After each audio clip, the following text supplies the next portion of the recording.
Cerita syahidnya hamba di atas sajadah.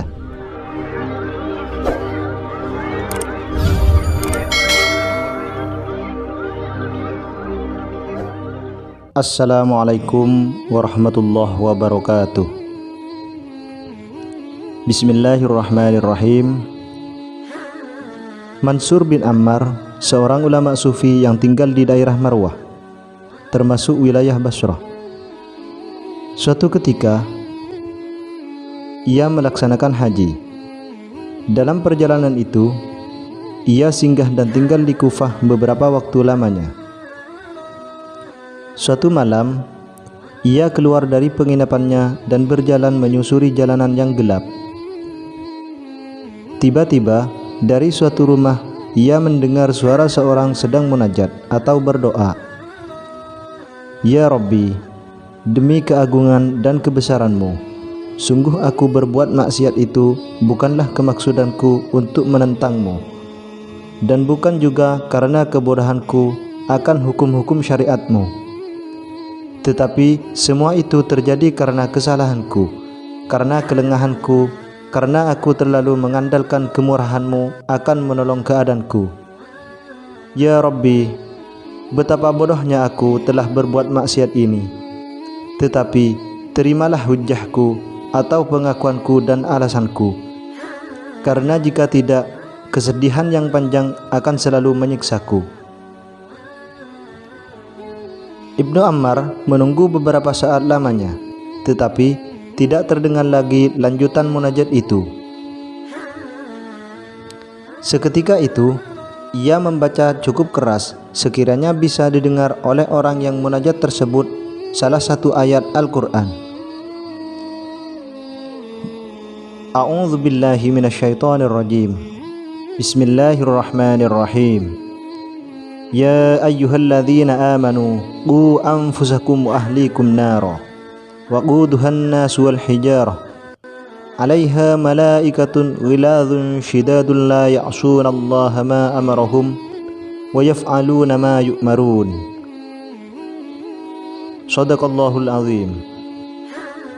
Ayat tersebut terdapat pada Al-Quran surah At-Tahrim ayat 6 yang artinya adalah, wahai orang-orang yang beriman, peliharalah dirimu dan keluargamu dari api neraka yang bahan bakarnya adalah manusia dan batu. Penjaganya adalah malaikat-malaikat yang keras-keras dan tidak mendurhakai Allah terhadap apa yang diperintahkannya kepada mereka, dan selalu mengerjakan apa yang diperintahkan oleh Allah kepada mereka. Setelah membaca ayat tersebut, Ibnu Ammar mendengar suara jeritan keras serta seruan yang menggetarkan. Tetapi setelah itu ia tidak mendengar suara apapun. Karena itu ia berlalu pergi dan kembali ke penginapannya. Keesokan harinya, Mansur bin Ammar kembali melewati rumah itu, dan ia mendengar suara ratap tangis seorang wanita di dalamnya. Beberapa orang tampak datang melayat atau bertakziah karena ada yang meninggal di dalam rumah itu. Beberapa orang tampak datang melayat atau bertakziah karena ada yang meninggal di dalam rumah tersebut. Ia mendengar beberapa percakapan, dan wanita yang sedang menangis itu berkata, sesungguhnya putraku ini sedang sholat tahajud. Setelah selesai bermunajat kepada Allah, tiba-tiba terdengar seorang di luar rumah yang melanjutkan ayat tentang ancaman neraka kepada anakku. Mendengar ayat tersebut, anakku langsung kejang dan meninggal. Semoga Allah tidak memberikan pahala kepada orang yang melantunkan ayat tersebut. Ibnu Ammar sangat terkejut mendengar perkataan tersebut. Ia segera pulang dan menangis penuh penyesalan. Tidak disangka kalau ayat yang dilantunkannya menyebabkan pemuda, yakni putra sang ibu itu, meninggal. Mungkin kalau diagnosa secara medis, sekarang ini bisa dikatakan terkena serangan jantung. Rasa terkejut dan takut yang begitu mendadak sehingga jantung berhenti berdetak. Ia terus-menerus bertaubat kepada Allah atas kelancangannya membacakan ayat sehingga menyebabkan kematian orang lain. Pada malam harinya, Ibnu Ammar bermimpi bertemu dengan seorang pemuda dalam keadaan yang sebaik-baiknya. Entah kenapa, ia mengenali pemuda itu adalah yang meninggal karena lantunan surat At-Tahrim ayat 6 yang dibacanya. Padahal, ia belum pernah bertemu atau mengenal dia sebelumnya, seolah ada bisikan gaib yang memberitahukan hal itu kepadanya. Ia berkata kepada pemuda itu, "Bagaimana Allah memperlakukan dirimu?"